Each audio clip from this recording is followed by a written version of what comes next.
예전에 독일의 뮌헨이라고 하는 도시에서 있었던 일입니다. 이 도시는 중세 때부터 내려오던 수백 년 된 전통이 있었는데, 그것은 뮌헨 시청 앞에 아주 성탄절마다 아름다운 성탄절 장식을 하는 그러한 전통이 있었습니다. 근데 어느 해에 그 성탄절 장식 중에 아기 예수님이 도난되는 그런 사건이 벌어졌습니다. 난리가 났겠죠.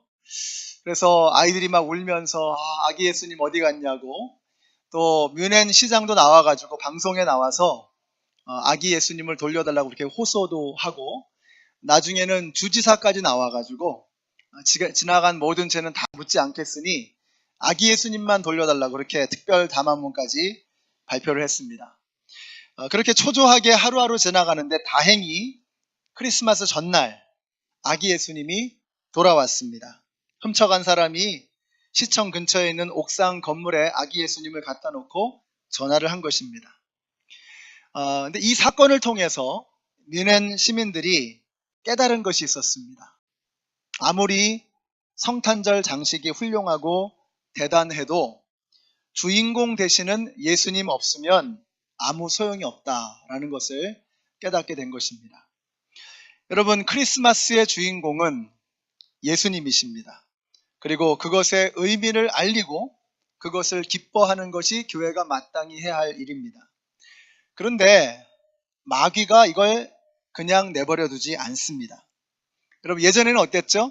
예전에는 크리스마스가 되면 산타 할아버지, 루돌프 사슴코 막 이런 게 그냥 막 떴어요. 근데 요즘에는 어떻습니까? 요즘에는 그냥 크리스마스 자체가 그냥 별로 그냥 이렇게 분위기가 그냥 그렇게 돼버렸습니다.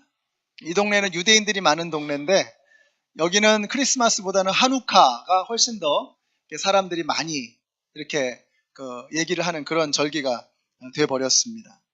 얼마 전에 커피숍에 갔는데 제 앞에 있는 여자분이 인플로이한테 메리 크리스마스 하는데 그 소리가 그렇게 낯설게 느껴지는 거예요. 그분 하도 반가워서 주문하고 나오시는 분한테 저도 메리 크리스마스 하면서 이렇게 인사를 했습니다. 여러분, 마귀는 시대에 따라서 전략을 바꿔가면서 크리스마스의 의미를 자꾸 희석시켜 버립니다. 그러나 우리 그리스도인들은 그럴 수 없습니다. 여러분, 크리스마스는 크라이스트, 그리스도의 날이라는 뜻입니다. 우리 크리스찬은 그리스도의 사람이라는 뜻이죠. 그러니까 그리스도의 사람들이 그리스도의 날에 그리스도를 기뻐하지 않는다면 여러분, 세상에 어느 누가 크리스마스를 기억하겠습니까?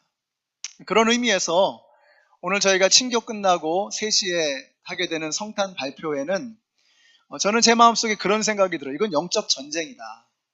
우리가 메리 크리스마스를 외칠 때마다 영적 전쟁이라는 것을 느끼게 되는 것처럼 우리가 성탄절에 모여서 기뻐하면서 즐거워하는 것, 이게 정말 세상을 향한 영적 전쟁의 선포라는 생각이 듭니다. 마귀는 자꾸 이런 걸 못하게 하는 거예요. 귀찮고 쇼핑도 가야 되고 볼 일도 많고 예수님에 대한 생각은 점점 사라져버리고 예수님 없는 크리스마스가 자꾸 되어버려 가는 것입니다. 오늘 우리 모든 성도님들이 단 한 사람도 빠지지 마시고 이따가 발표하실 때 여러분이 발표자로 나서시든지 아니면 발표를 응원하고 구경하는 사람이 되시니 둘 중에 하나는 하셔야 됩니다. 그래서 이 영적 전쟁이다 생각하시고 우리 오늘 예수님을 기뻐하시는 우리 모두가 되시기를 예수님의 이름으로 축원합니다. 주인공 되시는 예수님 없으면 크리스마스는 아무것도 아닌 것입니다. 그래서 오늘 본문은 이 크리스마스, 우리가 또 이제 내일 모레도 마찬가지죠. 내일 모레도 우리가 성탄절 아닙니까? 25일 날. 우리 화요일 날 이번에 이제 성탄절 예배를 드리게 되는데 저희가 오래전부터 우리 교회에서는 크리스마스 날 예배를 드립니다. 이게 왜 시작이 됐는가 하니까 저 자신이 크리스마스 이브까지 막 신나게 놀고 말이죠. 뭐 게임도 하고, 뭐 송년회도 하고, 파티도 하고, 예수님 오신 것을 막 셀러브레이션 하면서 크리스마스 이브 날 저녁까지 막 이렇게 노는 거예요. 그리고 나서 정작 25일 날 부시시 해가지고 막 늦잠 자고 일어나가지고 그냥 그러고 있는 저 자신의 모습이 애들 앞에서 너무 부끄러운 거예요. 이러면 안 되겠다. 그래서 크리스마스 날 예배를 드리기 시작했습니다. 그때 우리 성도님들이 많이 참여하시고 그날은 영어로 또 한국어로 같이 예배를 드리니까 자녀들의 손을 붙들고 함께 나와서 예배하는 그런 전통이 생겼어요. 크리스마스의 주인공은 그리스도, 예수 그리스도이십니다.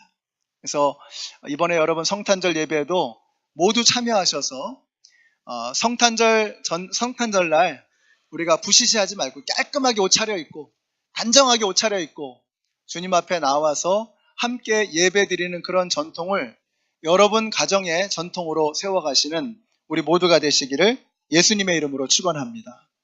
오늘 본문은 크리스마스 때마다 단골로 등장하는 말씀이죠.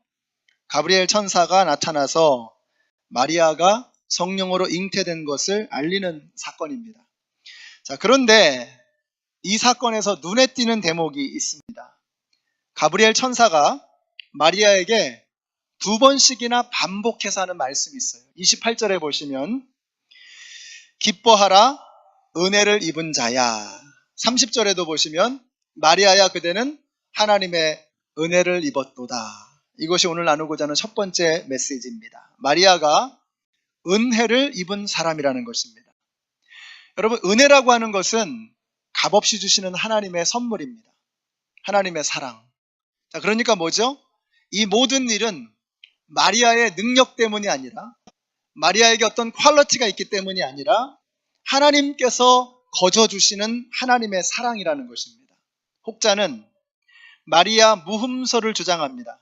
그래서 마리아를 신격화시키려고 합니다. 그러나 정작 마리아 자신은 전혀 그럴 생각이 없어요. 오늘도 보니까 천사가 말하는데 마리아는 두렵고 떨렸다고 했어요. 마리아는 내가 기도도 많이 하고 율법도 잘 지키고 착하게 사는데 이 정도면 천사하고 독대할 만하지 이렇게 생각하지 않았어요. 마리아는 자신이 하나님을 대면하면 죽을 수밖에 없는 죄인임을 알았던 것입니다. 사랑하는 성도 여러분, 하나님은 교만한 자를 물리치시고 겸손한 자에게 은혜를 주시는 것을 믿으시기 바랍니다. 저는 여러분이 은혜를 입은 사람들이 되시기를 바라요. 신앙생활을 하면서 저 자신과 우리 성도님들을 보면서 계속해서 해가 갈수록 느끼는 게 뭐냐면 은혜가 필요하다. 은혜가 필요하다. 더 많은 능력, 더 많은 은사가 아니라 더 많은 하나님의 은혜가 필요한 것입니다. 은혜가 임하면 풀 수 없는 문제가 풀려지고 해결될 수 없는 일들이 해결되는 역사가 나타나게 되는 것입니다. 저는 여러분에게 그리고 여러분의 가정에 하나님의 은혜가 임하게 되시기를 바라요. 그러면 어떤 사람에게 하나님의 은혜가 임하는가 말이죠. 하나님은 교만한 자를 물리치시고 겸손한 자에게 은혜를 주신다고 했어요. 우리가 하나님 앞에 겸손하고 낮아질 때 하나님의 은혜는 우리 가운데 흘러오는 것입니다. 은혜는 물과 같다고 말씀드렸잖아요. 항상 높은 곳에서 낮은 곳으로 흐르는 것입니다. 우리가 교만할 때, 우리가 목을 뻣뻣하게 세울 때 하나님의 은혜가 우리 가운데 임할 수 없어요. 하나님 앞에 겸손하게 낮아지면 하나님의 은혜가 물처럼 내 삶 속에 흘러 들어오게 되는 것입니다. 여러분, 이가 겸손한 것이 은혜의 조건은 아닙니다. 그러나 은혜를 받는 사람들에게 분명하게 드러나는 패턴이 있어요. 겸손한 사람에게 은혜를 주시더라 이겁니다. 마리아가 고개를 빳빳하게 천사 앞에 쳐들면서 교만하게 그런 마리아의 모습을 우리는 상상할 수 없어요. 하나님께서 천사를 통해서 말씀하실 때 막 두려워 떠는 그 겸손한 모습을 통해서 하나님의 은혜가 마리아에게 임하게 되었던 것입니다. 저는 여러분의 가정에, 여러분의 삶 속에, 여러분의 직장에, 여러분의 사업체 가운데, 여러분의 목장 가운데, 우리 교회 가운데 하나님의 은혜가 임하게 되시기를 축복합니다. 어떻게 되느냐? 우리는 겸손하고 낮아지는 거예요. 나 같은 죄인 살리신 주 은혜 놀라와. 내가 죄인이라고 하는 것을 깨닫는 겸손함 가운데 하나님의 은혜가, 놀라운 어메이징 그레이스, 하나님의 은혜가 임하게 되는 것입니다. 여러분, 그런 겸손한 사람은 어떻게 되느냐? 겸손한 사람은요, 다른 사람을 함부로 정죄하거나 판단할 수 없어요. 도대체 그럴 수 없습니다. 하나님께서 불꽃 같은 눈으로 내 속이 얼마나 시커먼지를 뻔히 다 보고 계시는데 내가 뭐라고 다른 사람을 판단하고 정죄할 수 있겠습니까? 겸손한 사람은, 하나님의 은혜를 입는 사람은요, 다른 사람에게 손가락질할 수 없고 다른 사람을 정죄하고 판단할 수 없는 것입니다. 이런 사람은 관계도 잘하게 되어 있어요. 당연한 것입니다. 여러분, 크리스마스를 한번 생각해 보세요. 크리스마스는 뭡니까? 우리 하나님께서 우리 인간과 하나님 사이에 깨어진 관계, 사람과 사람 사이에 깨어진 관계를 해결하시기 위해서 당신의 온 몸을 친히 던져버리신 겁니다. 당신의 몸을 이 문제를 해결하기 위해 던지신 거예요. 우리도 우리 가운데 있는 많은 관계 문제들을 해결하기 위해서는요, 몸을 던져야 돼요. 나를 희생해야 돼요. 내가 손해를 봐야 돼요. 손해 안 보려고 하고 내 자존심 안 꺾이려고 하고 그러면서 관계가 해결되려고 한다는 것은 이거는 어불성설입니다. 말이 되지 않는 거예요. 여러분, 하나님과의 관계가 해결되어져야 인간과의 관계도 해결되는 겁니다. 우리가 모든 것이 다 어그러져 버린 이유가 뭐예요? 아담과 하와가 하나님 앞에 범죄함으로 이제 하나님과의 관계가 깨어지고 남편이 아내를, 아내가 남편을 손가락질하기 시작하고 심지어는 형제가 서로 죽이고 죽는 그런 일들까지 벌어졌어요. 이 비참함을 해결하시기 위해서 하나님은 당신의 몸을 던지신 것입니다. 그것이 크리스마스의 의미인 것입니다. 이 성탄의 날에 오늘 여기 나오신 모든 성도님들이 하나님과의 어그러진 관계를 다시 새롭게 회복하는 은혜가 있게 되시기를 축복합니다. 다시 하나님 앞에 나오셔야 해요. 다시 하나님 앞에 우리의 삶을 결단하고 주님 앞에 드려야 하는 것입니다. 어그러진 관계. 우리 인간은 관계적인 존재잖아요. 관계가 불편하면 불행합니다. 사람들하고 자꾸 부딪히고 자꾸 다른 사람들 힘들게 하고 만들고 그래서 관계가 어그러지면 내 인생도 망가지기 시작하는 거예요. 근데 이게 결단으로 됩니까? 하나님의 은혜가 나에게 임하게 될 때 우리의 관계도 회복되는 일이 일어나게 되는 것입니다. 겸손한 사람은, 그래서 하나님의 은혜를 입는 사람은 다른 사람을 함부로 하지 않습니다. 다른 사람에게 상처 입히는 말, 힘든 말을 하지 않는 것입니다. 전도라는 것도 그래요. 여러분, 교만한 사람이 전도 잘하시는 거 보셨어요? 교만한 사람이 막 예수님 전하면 당신이나 잘하시오 이러지 않겠습니까? 교만한 사람이 전도를 할 수가 없어요. 여러분, 교만한 사람이 예배 중에 은혜 받을 수 없습니다. 우리 교만한 사람은 어떻게 됩니까? 자꾸 뭐 성가대 몇 점, 오늘 뭐 특송 몇 점, 뭐 찬양팀 몇 점, 뭐 미디어팀 몇 점, 오늘 뭐 예배 들어올 때 예배 안내팀 몇 점, 설교 몇 점, 자꾸 이렇게 판단하고 정죄하죠. 그러면서 하나님께서 나에게 주시고자 하는 메시지를 다 까먹고 놓쳐버리는 것입니다. 겸손한 사람에게 하나님의 은혜가 임하게 되는 것입니다. 겸손하게 하나님을 섬기던 천사들 중에서 교만해진 천사들이 사탄이 되고 마귀가 된 거죠. 그래서 사탄은 절대로 은혜 받을 수 없어요. 사탄은 절대로 하나님을 예배할 수도 없고 사탄은 절대로 사랑할 수도 없는 것입니다. 하나님은 교만한 자를 물리치시고 겸손한 자에게 은혜를 주신다. 여러분, 야고보서 4장 6절의 말씀인데 여러분 이거 기억하세요. 하나님은 교만한 자를 물리치시고 겸손한 자에게 은혜를 주신다. 은혜가 임하면 인생은 되는 겁니다. 근데 은혜가 멀어지면, 은혜가 사라져버리면 우리의 인생도 망가지는 거예요. 어떻게 하면 하나님의 은혜 가운데 살아갈 수 있느냐? 겸손하게 낮아지는 것입니다. 오늘 여기 나오시는 모든 성도님들, 마리아처럼 겸손하고 낮아지셔서 예배 때마다 하나님의 은혜의 강물에 풍덩 빠지시고 여러분이 걸어가시는 삶의 그 모든 걸음걸음 속에 하나님의 은혜의 담비 가운데 흠뻑 젖으시는 여러분 모두가 되시기를 예수님의 이름으로 축원합니다. 그런 마음으로 사람을 보면 느낌이 달라요.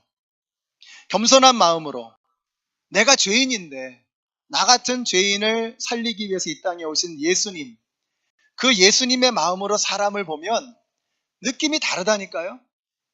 여러분, 우리가 그 겸손의 마음으로, 은혜의 마음으로 서로를 보면 한 주 동안 이 이민 생활 속에서 얼마나 힘들게 어렵게 살다가 왔노 하면서 그 마음이 정말 측은하게 여겨지고 그 한 사람이 정말 존귀하게 여겨지는 것입니다.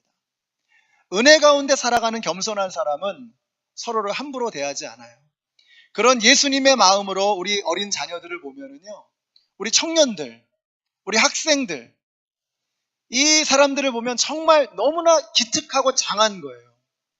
저 때만 해도, 저보다 아마 연세가 더 높으신 분들은 더 느끼셨을 겁니다. 저 때만 해도요, 교회가 최고였습니다. 교회 오면 최첨단이 다 있었어요. 가장 즐겁고 가장 재미있고 모든 기술과 모든 문화적인 컨텐츠가 최고였어요, 교회가. 지금은 아니에요. 지금은 교회 오면 따분합니다.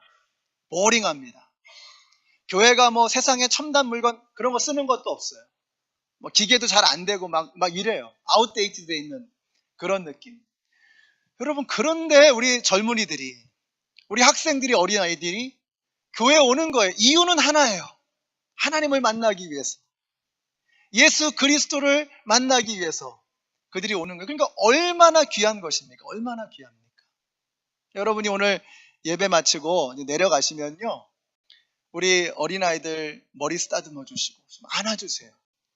우리 청년들 등 두들겨 주시고 손 잡아 주시고 말이죠. 그 청년들과 어린 학생들을 지도하는 교사들, 전도사님들께 여러분 감사의 표시를 하셔야 돼요. 허그도 해주시고 감사하다고 손도 잡아주시고. 아마 여러분 보니까 이렇게 별로 준비는 오늘 선물 준비 안 해오신 것 같은데 저는 괜찮습니다. 저는 안 해주셔도 괜찮아요. 주시면 좋고. 그런데 우리 선생님들은, 우리 전도사님들, 우리 학생들을 책임지고 우리 어린 자녀들을 돌보는 선생님들과 전도사님들, 우리 교역자들은요, 여러분이 정말 절이라도 하셔야 돼요. 얼마나 귀한 사역을 하는 것입니까? 교회의 미래를 책임지는 이 귀한 일을 맡고 계시는 거예요. 사랑하는 성도 여러분, 우리가 은혜 가운데 흠뻑 젖어 살아가면, 겸손한 사람이 되면요, 한 사람 한 사람을 보는 눈이 달라질 수밖에 없는 거예요. 갓난아기들 데리고 교회에 오는 젊은 부부들이 얼마나 아름답습니까? 이 사람들이 없으면 우리 교회에 미래도 없는 거예요. 이제 내년에 우리가 창립 50주년을 맞이하는데 그 사람들이 없으면 창립 50주년 이후에 그 모든 것들이 다 망가져 버리는 겁니다. 그러니까 지금 이 자리에 있는 우리 교회 안에 있는 우리 젊은이들이 얼마나 소중하냔 말이죠. 교만한 사람에게는요, 주위 사람들에게 힘을 빠지게 하는 부정적인 에너지, 네거티브한 에너지들이 막 삐져나옵니다. 그러나 겸손한 사람, 그래서 은혜를 입은 사람에게는요, 그냥 굳이 말하지 않아도, 뭐 이렇게 어떤 행동을 따로 하지 않아도 그냥 그 입술에서, 그 표정에서, 그 삶의 모습 속에서 다른 사람을 막 힘나게 하는, 기운나게 하는 긍정적인 에너지, 파지티브한 에너지, 사람을 살리는 생명의 에너지가 막 뿜어져 나오는 거예요. 그래서 여러분의 희망을 담아서 한번 옆에 있는 분들에게 이렇게 말씀해 주세요. 당신 옆에 있으니까 막 힘이 납니다. 말씀해 주세요. 당신 옆에 있으니까 막 차지가 되는 것 같습니다. 희망 담아서. 내기 빠집니다. 이러지 마시고. 당신 옆에 있으니까 힘이 납니다. 여러분에게, 여러분이 겸손하고 여러분이 은혜가 충만한 사람이 되셔서요, 여러분에게 막 이게 에너지가, 긍정적인 에너지, 생명의 에너지가 막 넘치게 되시기를 바랍니다. 자, 그런데 하나님의 은혜가 임했다고 하면서 뭐라고 하느냐? 31절 보세요. 보아라, 그대가 잉태하여 아들을 낳을 터이니 그의 이름을 예수라 하여라. 이사야서 7장 14절에 보시면은요, 이런 말씀이 나와요. 보라, 처녀가 잉태하여 아들을 낳을 것이요 그 이름을 임마누엘이라 하리라. 지금 이 말씀을 가브리엘 천사가 다시 반복해서 마리아에게 전하는 것입니다. 근데 여러분 생각해 보세요. 처녀가 잉태하여 아들을 낳을 것이다. 이게 웬 마른 하늘의 청천벽력 같은 그런 소리입니까? 여러분, 오늘 우리가 읽은 그 본문의 마지막 끝자락에 보면 엘리사벳이 나오잖아요. 세례 요한을 잉태했던 그 엘리사벳. 그분은 연세가 높으신 분이었습니다. 오랫동안 아이를 낳을 수 없는 분이었어요. 그러니까 그 엘리사벳에게 아이를 낳을 것이다, 아이를 잉태할 것이다 라는 이 소식은 동네 사람들 다 불러가지고 잔치할 만한 경사스러운 말이었습니다. 경사스러운 소식이죠. 이건 잔칫거리죠. 그런데 아직까지 마리아는 어때요? 정혼은 했지만 결혼을 아직 안 했어요. 결혼도 안 한 처녀에게 잉태하여 아들을 낳을 것이요 이러면 이건 경사가 아니라 경을 칠 일입니다. 이건. 아니 어째 이런 일이. 근데 사람들의 눈으로 볼 때는 이게 도대체 어떻게 된 일이냔 말이죠. 이거 사람들이 알면 돌을 들고 칠 일입니다. 그 마리아의 가족은 평생토록 그 낙인을 지켜가지고 고개 들고 살 수 없는, 오죽하면 그 점잖은 요셉이 이 사실을 알고서 가만히 끊고자 하였다라고 성경에서 말씀하고 있어요. 제가 이 대목에 오면 꼭 생각나는 그 일화가 있어요. 실제로 있었던 일이라고 하는데, 어떤 성경 공부에서 이 마리아가, 처녀가 잉태해서 아들을 낳았다고 하니까 이 성경 공부를 하시는 분이 도저히 이게 믿어지지가 않는 거예요. 계속 이게 믿을 수가 없다 그러니까 옆에 있는 어떤 분이 그랬다 그러잖아요. 아니 지 서방이 믿는다는데 왜 네가 난리야 막 이러면서. 네, 여러분, 요셉도 이게 자기가 직접 이게 확실한 이게 아니잖아요. 그래서 가만히 끊고자 할 정도로 그렇게 요셉에게 어려운 문제 아니었습니까? 근데 마리아는 알죠. 마리아는 자신이 처녀라고 하는 것을 마리아는 분명하게 아는 거죠. 그런데 그 처녀에게 아들이 잉태하여서, 생명이 잉태하여서 이제 그 아들을 낳게 되었다고 하니까 이 여인에게 이게 얼마나 힘든 일이었겠습니까? 이것이 오늘 나누고자 하는 두 번째 메시지입니다. 재앙처럼 보이는 일이 둘도 없는 축복이 될 수 있다는 것입니다. 그래서 우리는 겉으로 보이는 것에 속으면 안 돼요. 하나님이 보시는 것과 우리가 보는 게 정말로 다를 수 있습니다. 이사야 선지자의 말씀입니다. 하늘이 땅보다 높음같이 내 길은 너희의 길보다 높으며 내 생각은 너희의 생각보다 높다. 여러분, 하늘이 항상 땅보다 높은 것처럼, 아무리 높은 산, 아무리 높은 에베레스트 산이라도 하늘이 항상 땅보다 높죠. 마찬가지로 하나님의 길은, 하나님의 생각은 언제나 우리의 것보다 높은 것을 믿으시기 바랍니다. 이게 믿음이에요. 여러분, 하나님의 계획이, 하나님의 생각이 나의 계획보다, 나의 생각보다 항상 높은 것을 믿으십니까? 여러분 이걸 믿으신다면 여러분 그게 바로 축복이고 그게 바로 믿음입니다. 믿음이 뭐냐? 하나님이 그렇다면 그런 줄 아는 거. 이게 축복이에요. 이게 믿음이에요. 하나님이 이게 복이라고 하니까, 천사가 복이라고 했잖아요. 네가 복을 받았다. 근데 사람들의 눈에 볼 땐 이게 복이 아닌 거죠. 처녀가 아이를 낳으니까. 근데 성령으로 잉태되어서 낳은 그 아이가 하나님의 눈에 볼 때는 이게 세상에 없는 축복이란 말이죠. 그러니까 우리가 세상이 생각하는 복과 하나님이 생각하시는 복이 다를 수 있다라고 하는 것을 우리가 볼 수 있어야 됩니다. 이게 믿음의 눈이라는 거죠. 여러분 그 대장금이라는 드라마 다 보셨죠? 대장금. 거기 대장금 보면은 장금이는 항상 어떻게 합니까? 부엌에서 그냥 막 팍팍팍 이게 뭐 칼질하고 말이죠. 뭐 찌개 끓이고 뭐 유황오리 만들고 물 떠오고 맨날 허드렛 일만 하는 이 수락관의 나인 궁녀 장금이 아닙니까? 근데 거기에 중전하고 임금은 어떻게 하죠? 딱 앉아가지고 높은 데 앉아가지고 어디 맛 좀 보자 하면서 먹고.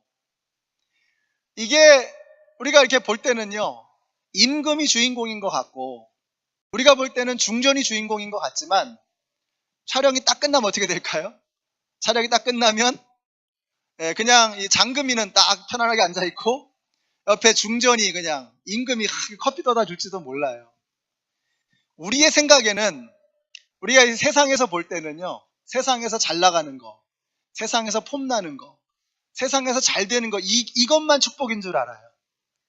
근데 우리가 믿음을 갖는다는 건 뭐냐면 하나님의 눈으로 사물을 보는 겁니다. 하나님의 눈으로 세상을 보는 거예요. 그러니까 여러분이 잘 나간다고 교만하시면 안 돼요. 여러분이 뭐가 좀 힘들고 어렵다고 해서 주눅 들고 그러고 살아가시면 안 돼요. 우리는 그런 사람들이 아닙니다. 하나님의 눈으로 볼 수 있어야 돼요. 우리 교회 안에도 임금님들이 많으시죠? 또 중전들이 많으시죠? 반면에 이 수락관의 나인들처럼 장금이들도 참 많단 말이죠. 여기저기서 보이지 않는 곳에서 땀 흘리면서 애쓰고 수고하시는 분들이 얼마나 많습니까? 기대하시라 개봉박두. 하나님께서 하나님의 나라가 임할 그때에 하나님께서 이 땅에 예수님이 오셔서 모든 것이 밝히 드러날 그때에 여러분 어떤 사람이 장급인지 어떤 사람이 중전이고 왕인지 정말 주인공은 누구이고 정말 조연은 누구인지가 확연하게 드러날 것입니다. 이걸 볼 줄 아는 게 믿음의 눈이라는 거예요. 이걸 볼 줄 아는 거. 여러분 여기 계신 우리 연합장로교회 성도님들이 정말로 중요한 가치, 하나님이 보시는 그 눈으로 세상을 보고 사물을 볼 수 있는 저와 여러분이 되시기를 바라요. 그리스도인은 세상 사람들과 보는 눈이 달라진 사람인 것입니다. 그래서 전에는 세상에서 잘 나가는 사람, 많이 가진 사람, 많이 배운 사람, 강한 사람을 쫄쫄 따라다녔잖아요. 그래도 뭐 하나 떨어지는 거, 뭐 이렇게 좀 따라다니면 이득을 얻을 수 있는 그런 사람들 쫄쫄 따라다녔잖아요. 근데 예수 믿는 사람이 되면, 그리스도인이 되면 사람을 쫓아다니는 기준이 달라져야 되는 거예요. 이제 우리가 예수님 모르는 사람들 말이죠. 그냥 내버려두면 지옥 갈 만한 사람들을 쫄쫄 따라다니면서 그 사람들에게 복음을 전하고 예수를 전해야 되는 거예요. 뭐 하나 어디 얻어먹을 거 없나, 뭐 하나 주워 먹을 거 없나, 이게 아니고 하나님께서 나에게 베풀어 주신 이 은혜를 내가 어떻게 하면 나눌 수 있을까? 내가 누리고 있는 이 영원한 생명을 어떻게 하면 이걸 모르는 사람에게 나눠줄 수 있을까? 우리의 보는 눈, 우리가 가지고 있는 생각의 기준이 달라져야 하는 것입니다. 여러분, 어리석은 제가 봐도, 멍청한 제가 봐도 이게 다 보이는데 하나님이 보시면 얼마나 분명하게 보시겠습니까? 여러분이 그냥 사람들의 눈에 띄려고 애쓰지 마시고 하나님이 보시는 그 하나님의 눈으로 이 세상을 살아가실 수 있는 저와 여러분이 되시기를 바라요. 사람의 눈으로 보면 마리아에게 일어난 일은 이건 재앙입니다. 모르긴 몰라도 사정을 모르는 동네 사람들이 마리아를 두고서 뒤에서 많이들 수군수군 거렸을 것입니다. 그러나 마리아는 그 모든 수군거리고 궁시렁거리고 손가락질하는 것들을 다 뚫고 지나가는 거죠. 사랑하는 성도 여러분, 우리도 믿음 생활하면서 우리가 듣기 싫은 소리, 또 상처 입는 소리들 많이 듣잖아요. 이거를 뚫고 지나갈 수 있어야 돼요. 그럴 때마다 주저앉고 넘어지고 포기하고 이러면 안 돼요. 마리아도 하나님께서 천사를 통해서 주신 그 사명을 이루기 위해서 얼마나 오해도 많이 받고 얼마나 손가락질도 많이 받았습니까? 주님의 일을 해나가는 건요, 그런 어려움과 그런 위험 부담을 감수하는 거예요. 예수님 믿으면 편안하게 산다. 예수님 믿으면 부자 된다. 이게 복음이 아닙니다. 마리아처럼 하나님께서 주신 사명을 감당하다 보면 어려운 일 생긴다는 거예요. 힘들고 고통스러운 일이 있다는 거예요. 그러나 뚫고 지나가는 거죠. 그때마다 마리아가 뭘 붙잡았을까요? 천사가 와서 한 그 얘기. 네가 낳는 이 아이가 세상을 구원할 것이란 말이죠.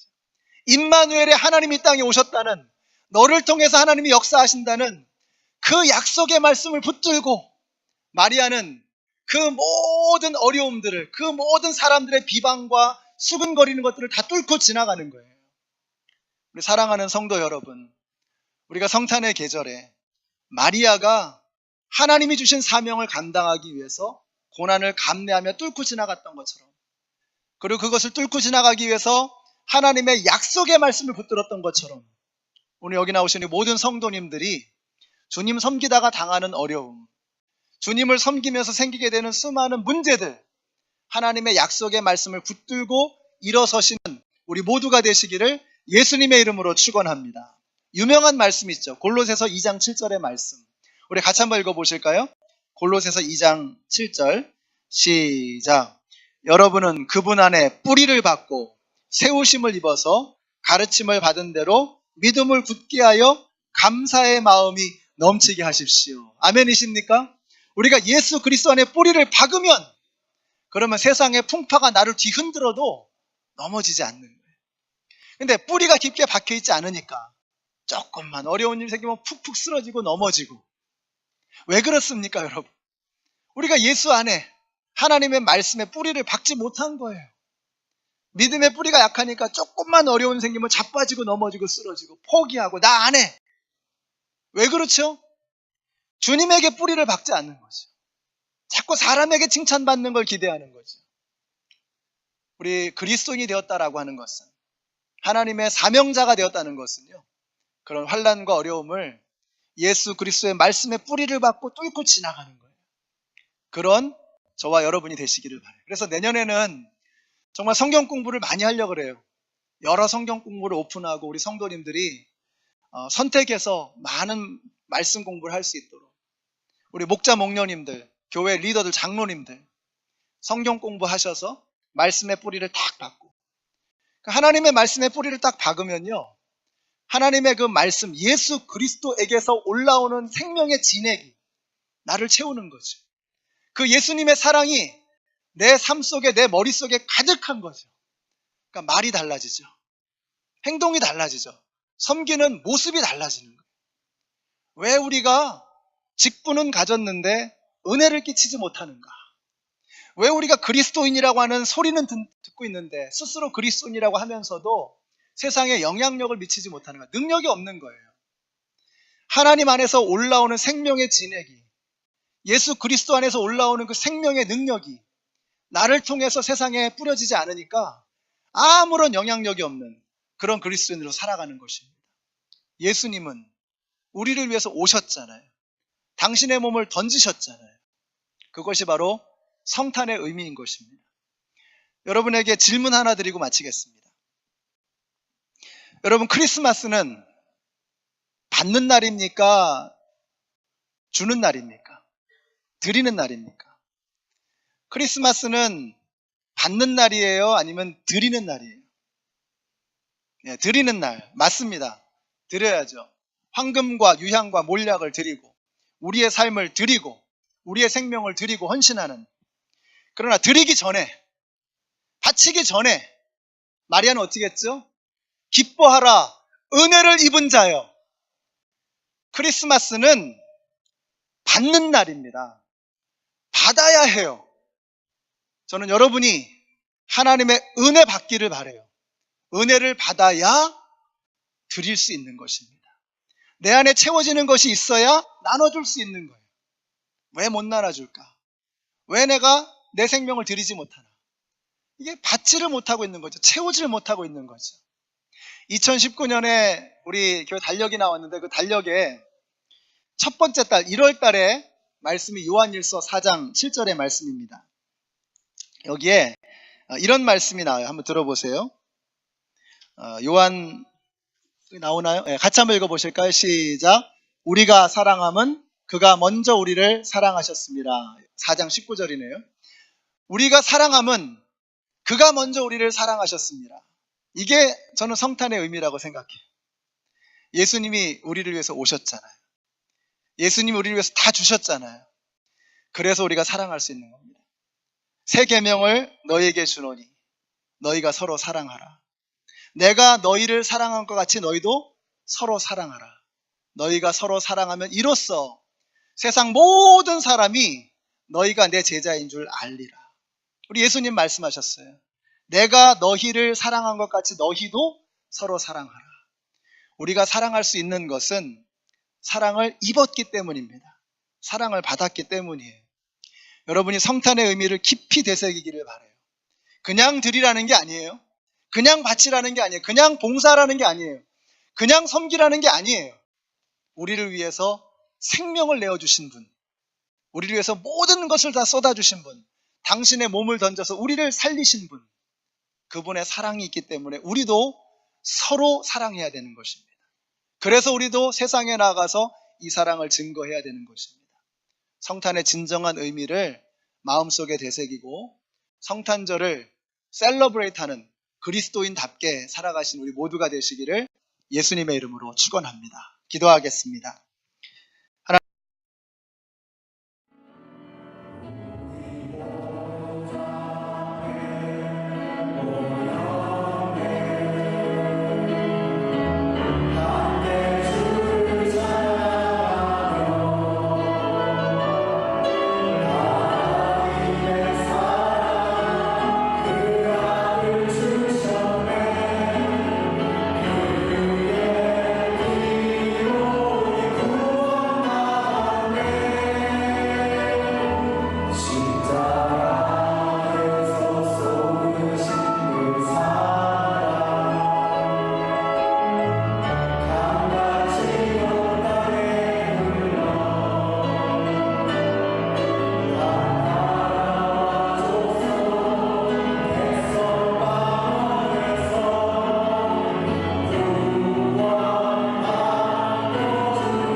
마리아가 겸손하게 자신을 낮추었던 것처럼 그 겸손한 신앙의 모습을 따라서 우리의 생각과 마음을 낮추어 하나님의 충만한 은혜로 채워지고 주님 따라가는 삶을 살아가기를 소원하는 하나님의 모든 백성들 머리 위에 이제부터 영원토록 함께 하시기를 예수님의 이름으로 축원합니다.